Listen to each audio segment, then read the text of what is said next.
I want to talk about terror cells here that are building in the United States of America. We do not know who has come across this southern border. There's been estimates from the media that have put out over the last 2 years, FY22 and 23, of 5 million.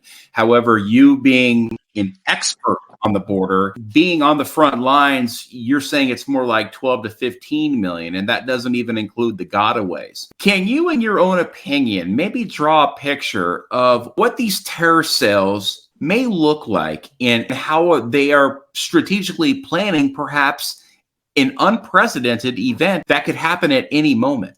We've already seen evidence of it.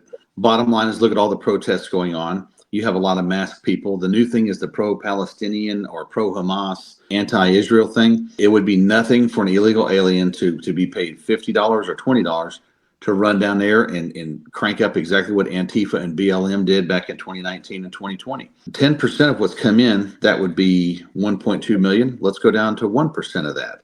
That would be 120,000, and I'm using the low end of my 12 to 15 million.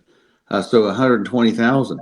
You don't think 0.5%, 60,000 people activated properly, couldn't do the right thing? It took 19 hijackers to take down a series of airplanes on 9/11. It took 3 people to take out the Marine barracks back in Beirut back in 1983. These are the events that have created hardcore grievances for our country. How deadly are Marines trained to be? Deadly. Okay. One shot, one kill.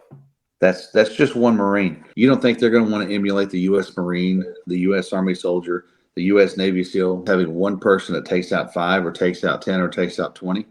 Now you multiply that times 20,000 bad people that came in. 80% of the people that have crossed that border are military-age fighting men. That's 80% of what the Biden administration has allowed in. 80% of what the FBI is not looking at are people that were trained with other militaries.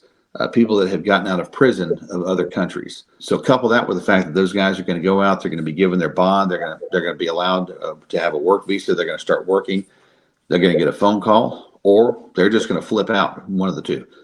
And that's whenever they're going to have their moment. Nobody's looking out for the American people, and everybody has been allowed in, and nobody knows what their background is. We're in a bad situation. We're in a bad spot. This is the Today with Tally podcast.